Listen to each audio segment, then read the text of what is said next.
Latest phonological systems research confirms systems that try to re-entry without further internal differentiation lose their ability to make new decisions. What does this mean?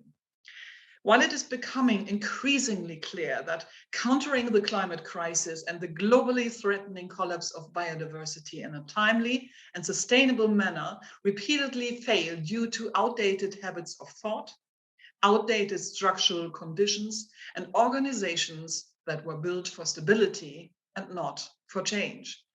At the same time, due to complexity overload, more and more people, even in democracies, tend to isolate themselves mentally and to deal with exploitation and following migration as if this planet were not round. In addition to mass migration due to famine, natural disasters, and wars, we are now experiencing the first migrations due to climate crisis. It is therefore of great concern to us that people who have never experienced what it means to have to flee one's homeland under the greatest distress and then to be dependent on often more than dubious help or even to be abandoned altogether. It takes crisis experience to deal with crisis. We are therefore particularly pleased about this keynote interview with you, Dickson, Mugendi, David, and Ntwiga. You are recipient of the Rotary Star President Award and the Women's Human Rights Advocate Award for Africa and founder of Solidarity International Trust. You have specialized in international human rights law and founded the United Nations Human Rights Supporters. In partnership with the UNHCR Bangkok, you founded the first refugee shelter in Bangkok in 1999. You established 7 schools for migrant children along the Thai-Myanmar border, and you have served as a voice ambassador for Amnesty International in 2008. And that is just the beginning of a long list of incredible selfless activities. So we are honored and excited to welcome you to the conferences on mass migration, an initiative of Larnaca Conferences 2021. Dickson, you have vast experience in working with refugees and poor people in different countries. What do you think it is important for everybody to know about the current global refugee situation and attached problems? Thank you very much, Gita. I'm honored to be a part of this great vision. And I will do my best to see how I can be an addition to this great team.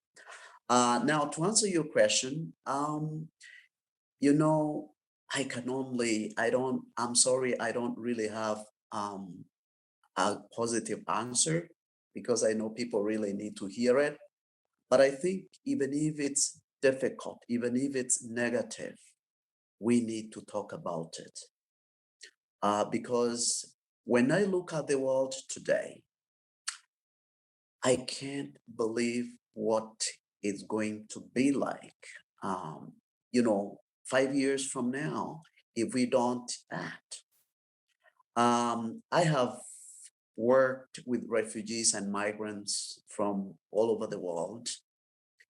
And first, I know that one of the things that really happen is people, they lose basic, needs.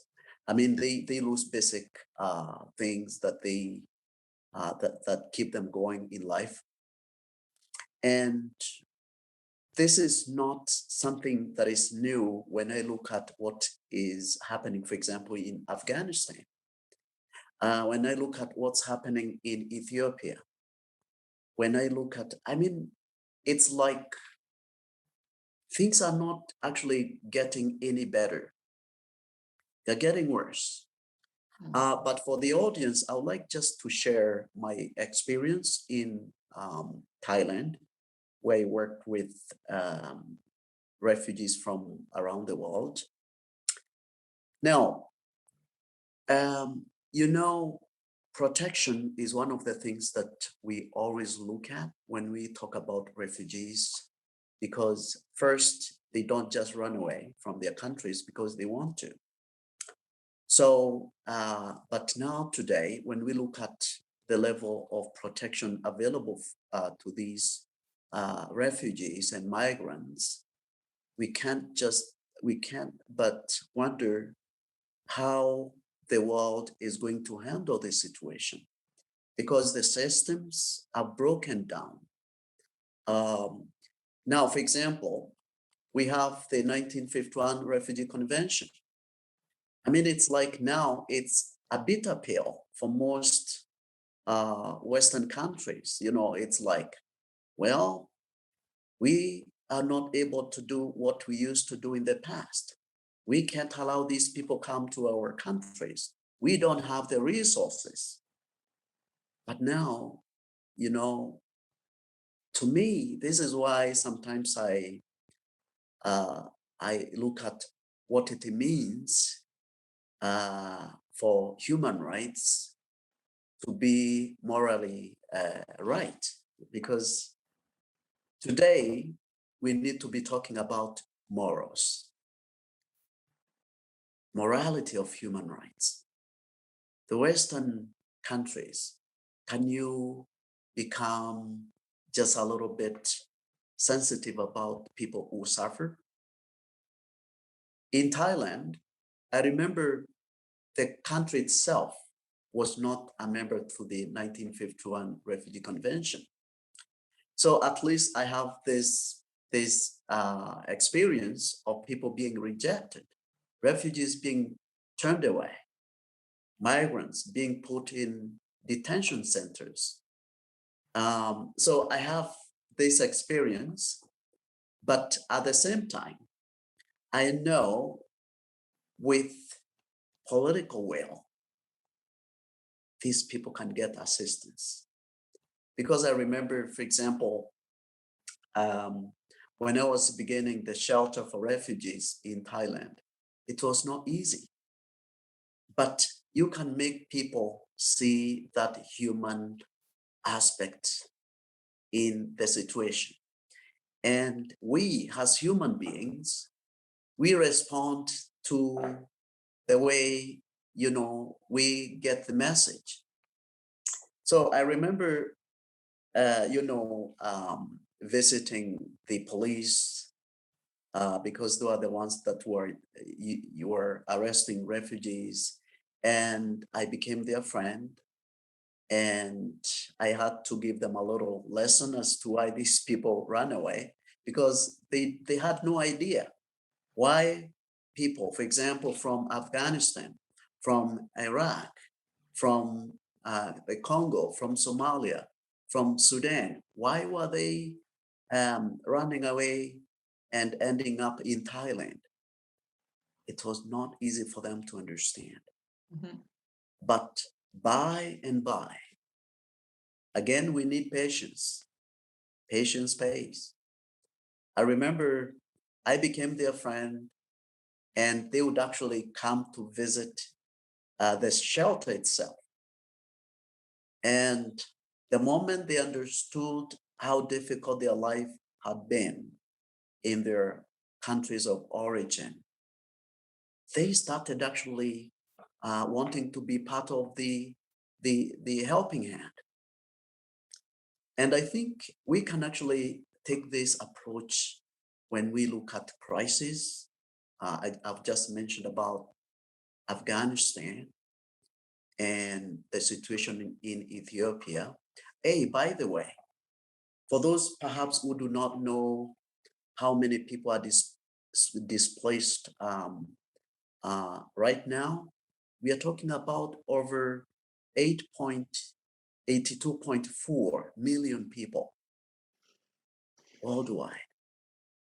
And for Afghanistan, it's even worse, because they are internally displaced all over, and this will continue.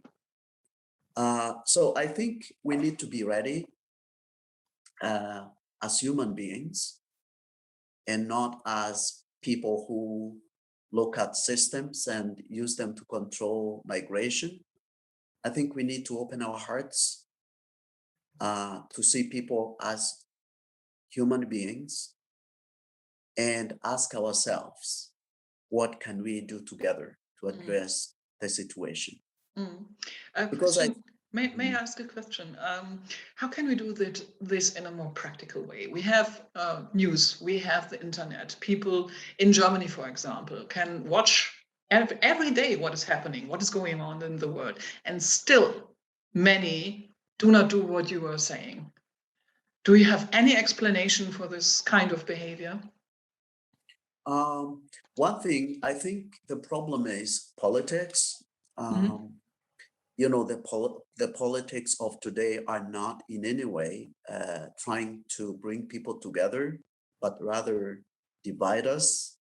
And I think one of the way we need to do it is we need to come up with a place where people feel that we belong together. And especially now that we have the technology, we really need to use it, not to divide people, but to bring people together. Like right now, I'm talking to you, Gita. You're in Germany. I can tell you that what I can actually give you information about what I'm doing here in Kenya. I can tell you the problems that my people are facing here in Kenya and what I'm trying to do to address those problems. I think this is what can really help change people's minds. Let engage them. Let them tell them that whatever happens, for example, in Kenya, is bound to happen in Germany, for example. We are not safe, you know. If one person is suffering, the most likely scenario is that even you, don't forget we are in a global village. So even you are bound to face the same suffering. Look at the COVID-19 pandemic, for example. There are some people who would think since they have vaccines and their entire country is vaccinated, they are going to be safe. They are wrong, because until we are all vaccinated, we are not going to be safe. And I think this should be a lesson to all of us, not only in this COVID-19 pandemic, but even in this situation of migration, because we cannot stop people to move when they experience, hardships. No. Yeah, I think that is something many still don't realize, that people, when their life is in danger, they run and you cannot stop them, except you put their lives in danger. Yeah. Thank you. When it comes to comprehending, not only understanding, but comprehending from many perspectives, what is going on here, I think to many the problem is that they try and isolate themselves from the world in as many ways as possible, because the world has become so big. Yeah, and everywhere is drama and war and catastrophe and so on. And I think many people are not ignorant by decision, but to protect themselves from the pain they will experience the moment they truly understand what is going on here. So what you are saying is very important to comprehend. Well, this will happen to me or to my child or to my grandchild. Yeah, thank you. Maybe it's helpful when it comes to refugee experience. Do you have one or two stories for our participants? But please remember there may be children there. So we can better understand what it means to be a refugee. Yes. Now, as I mentioned earlier, people move not because they want to. Mm. People love their countries. People, and again, don't forget, people feel comfortable where their culture is, they're used to a certain way of living.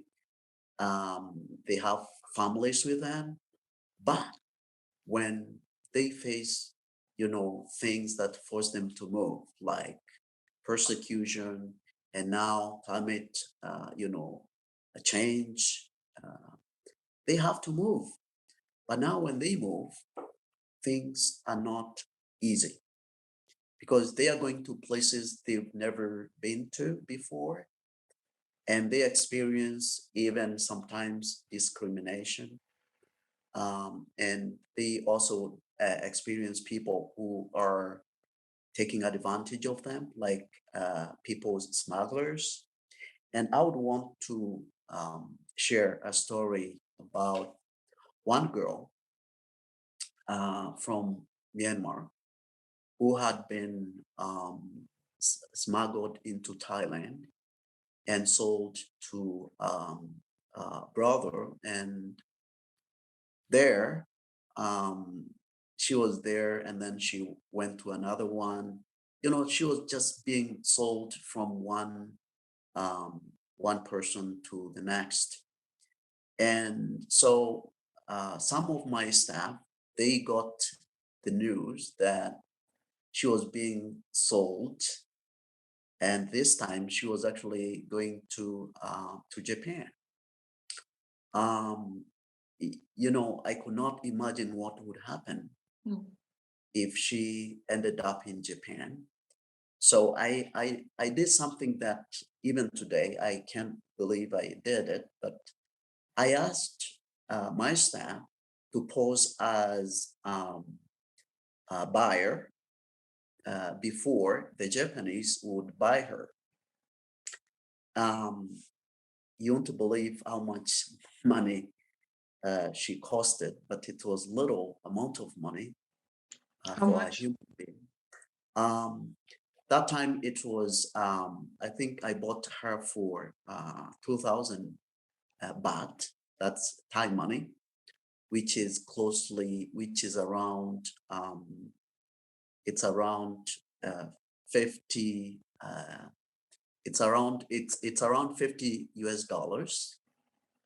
Um, it's no, it's around 100 US dollars. Mhm. And you can imagine now buying a human being for 100 US dollars. Mm. Um, but now what's striking is the mental state of this girl, because she had actually been made to believe that she is a slave. She's supposed to serve the master. And so when she was brought to my office, um, I noticed that she refused to sit on the couch. She sat on the floor and she was begging me not to, trying to say that she would do whatever I wanted her to do, that I should not hit her. And this was really heartbreaking because Mhm.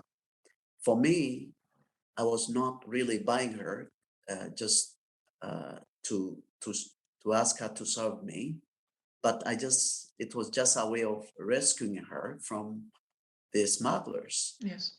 But at that point, she had no idea.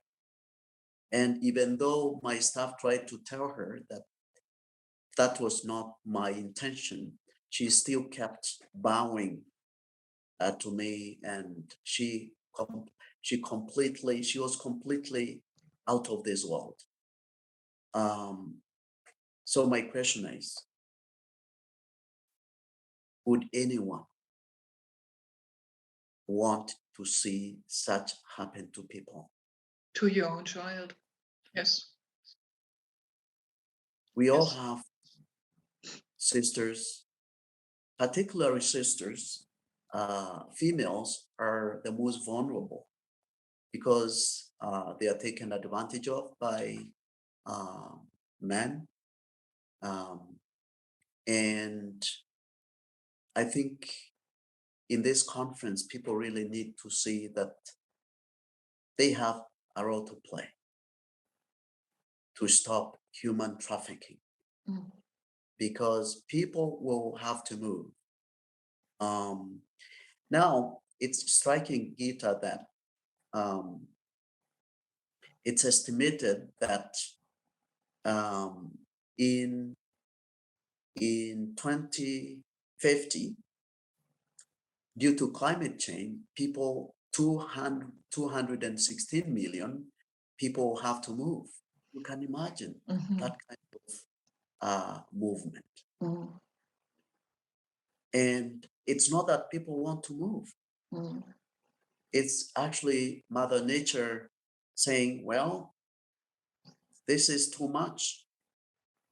We can't live in harmony. You know, it's just like Mother Nature is not happy with us. Mm.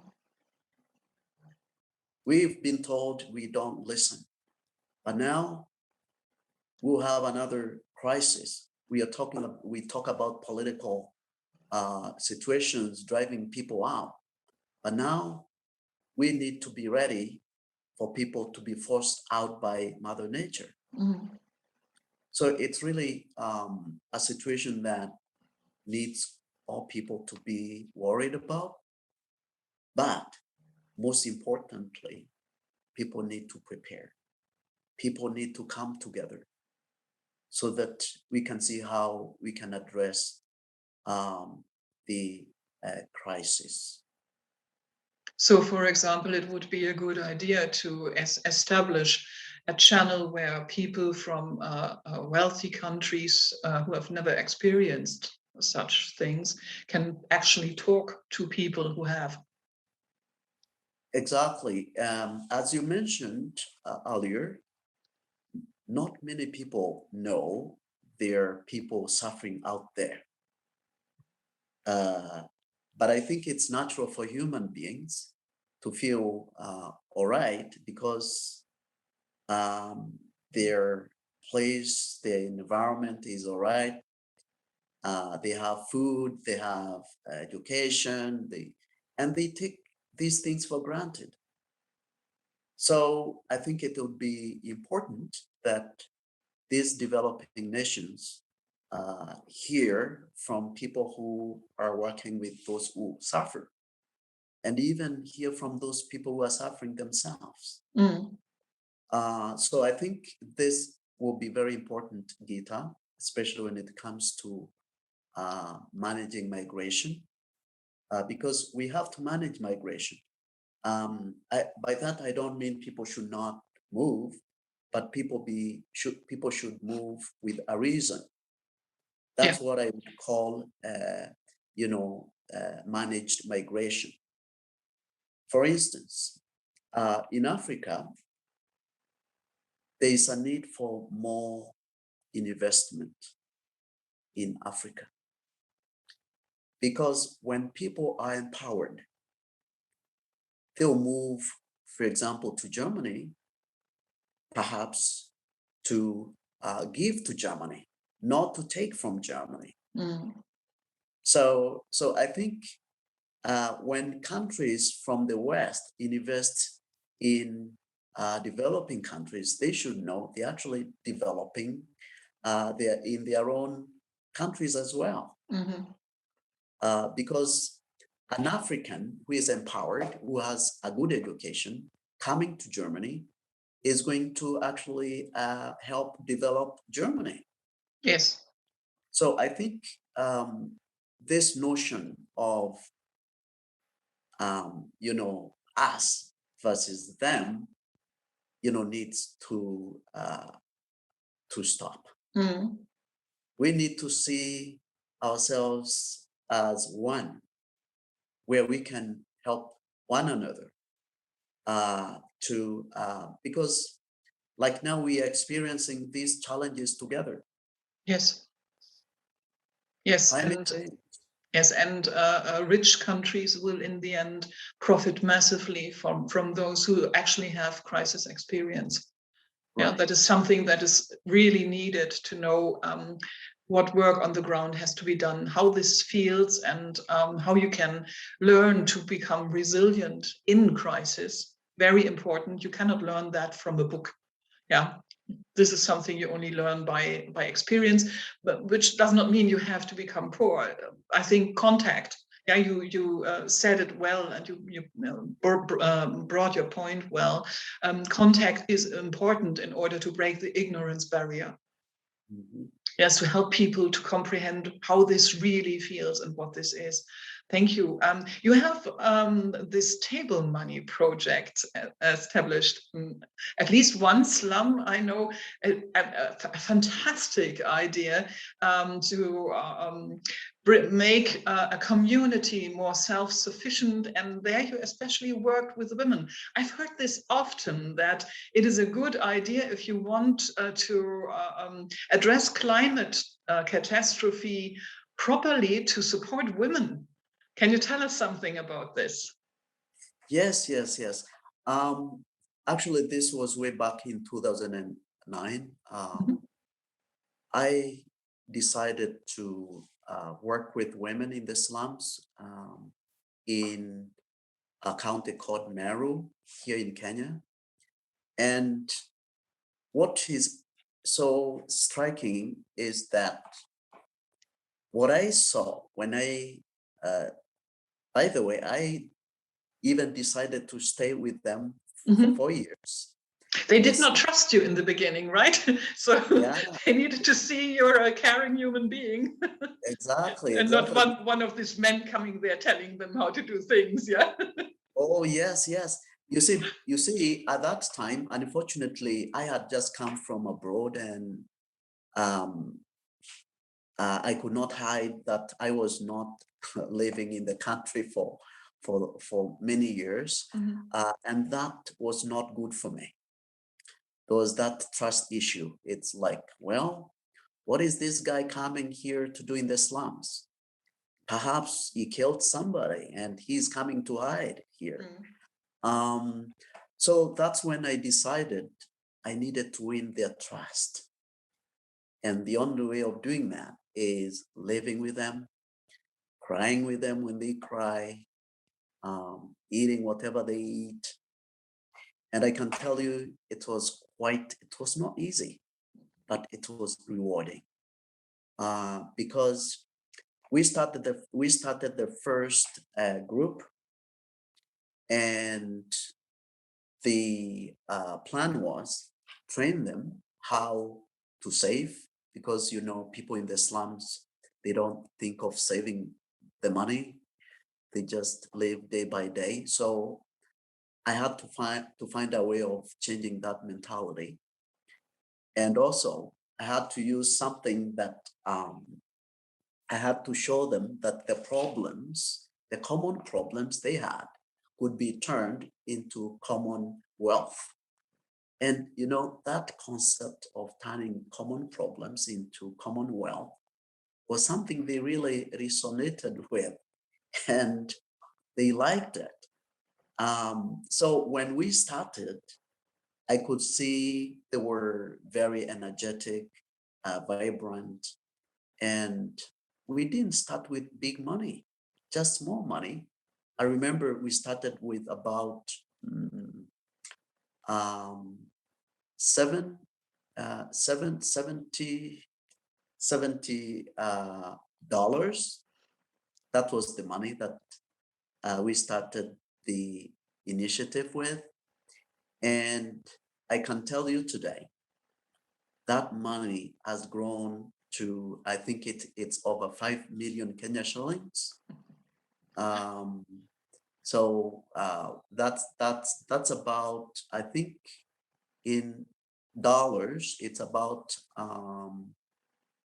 I think 50,000 US dollars, which I think, you know, I wish I had a way to show you the pictures of how it used to look like and how it looks now. You can send them. We can put them into the video. If you have some, our tech guy will be happy to do it. Yes, I can send them over. Lovely. Because it would really, it's good to illustrate how it's possible to really change a community when you organize them and inspire them. You know, they have all it takes. They have everything they need.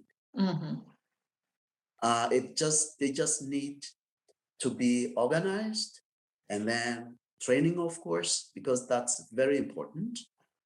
And then open up markets for them. Like as we speak, Gita, that one single group gave birth to more than 300 other groups. Wow. And at the moment, we are talking about over 500 million Kenya shillings worth of wealth creation.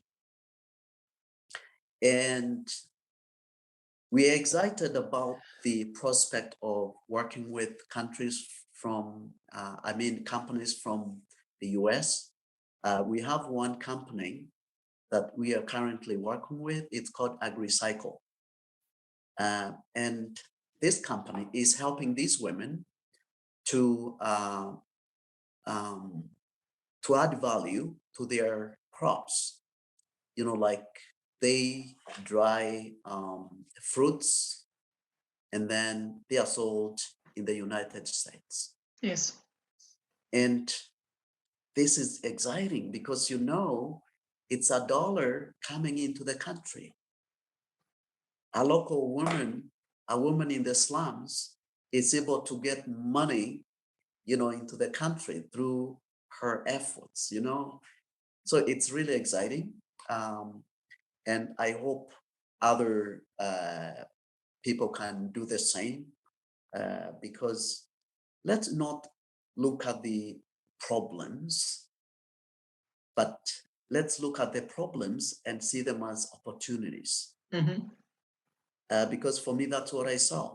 I saw opportunities in these people, Yes. in the slum dwellers. And today I can stand here and tell people, yes, they can do it. Does wealth of this sort already has an impact on a repopulation? So that there are less children? It's a question that's important in the broader perspective, yes? There's this theory that the moment people have enough money, they get less children. Can you confirm this? Yes, it's true, because what happens within the table banking, we have one product we call education booster fund. So what this does is to ensure that all children go to school. If you are a member of Solidarity International Trust, your children must go to school. And we have a kitty for that. And what we've realized is that when people get knowledge, they understand that having many children is not really helping them reduce poverty. Yes. And to answer your question, yes, we can see people actually are now interested in managing the number of children they're to have. And so, because again, we know if we have people, many people, the world is not becoming any bigger, but people are increasing. And that's why even when we talk about climate change, it has a lot to do with the many people in need of resources.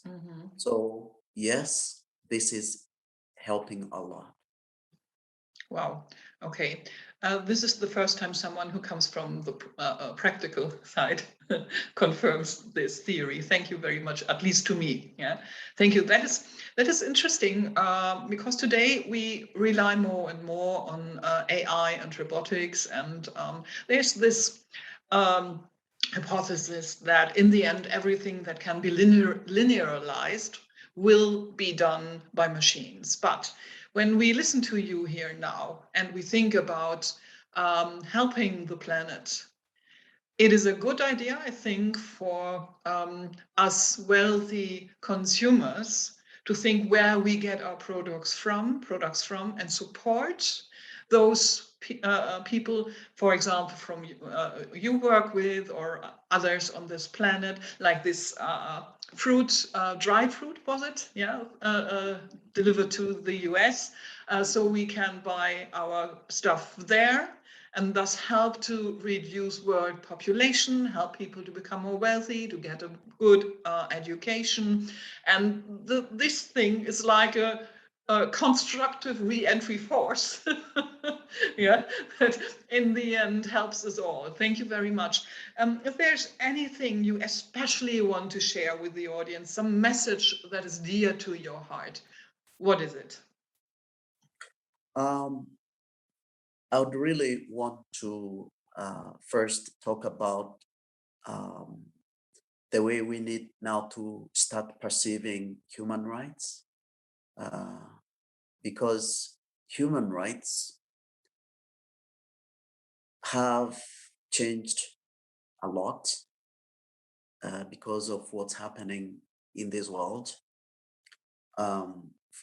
And I can't forget to mention Russia and China, because when I look at how they are contributing to the growth of human rights, I really can't see any contribution. It's only the negative contribution. So I think we really need first look at the moral aspect of human rights, where we need to leave us to see each person as a human being and remember that when they suffer, we should also feel their pain. So that's what I would really want people to, because I think, as I mentioned, this world, we have to share it no matter what. I mean, people will move when things are bad in their countries. Yeah. And so then we really need to have that heart of receiving people and protecting them, because I think the word protection is also losing its meaning nowadays. But if we can look at ourselves as human beings, not categorize people from where they come from their social class, I think the world would be a better place for all of us. Yes, thank you. And there's this one remark I cannot get out of my head, I've heard from you, which is something we could address the United Nations with, and all people thinking about this, that poverty is a Verletzung. No, I'm missing the English word. Violation. Poverty is a violation of human rights. Yes? Yes, that's what I believe. By the way, the reason why I decided to work with people to get out of poverty, it's because I strongly believe poverty is a human rights violation. Thank you. Yes. And I think if we can all believe that, then we will see the need of empowering people in developing countries. And Gita, as I mentioned, when you empower people in their own countries, which I think is what is badly needed right now. We actually develop our own countries as well. Yes. So, for example, you from Germany, if you can ensure people who are poor, because we already know where they are, like I just like the approach Joe Biden is taking at the moment. He seems to be concentrating on the country of origin, where people are coming from, and it looks like he intends to empower people from those countries so that they can feel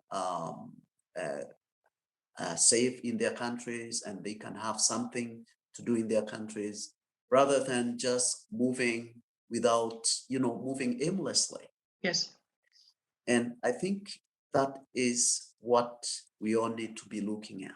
Yes, I cannot agree more.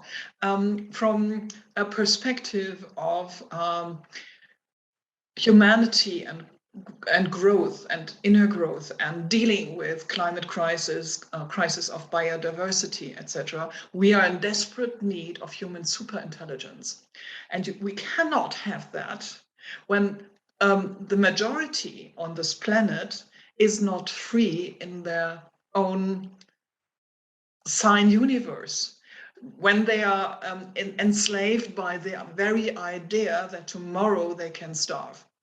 That blocks creativity and human super intelligence. Yes, thank you very much, Dickson. This was amazing.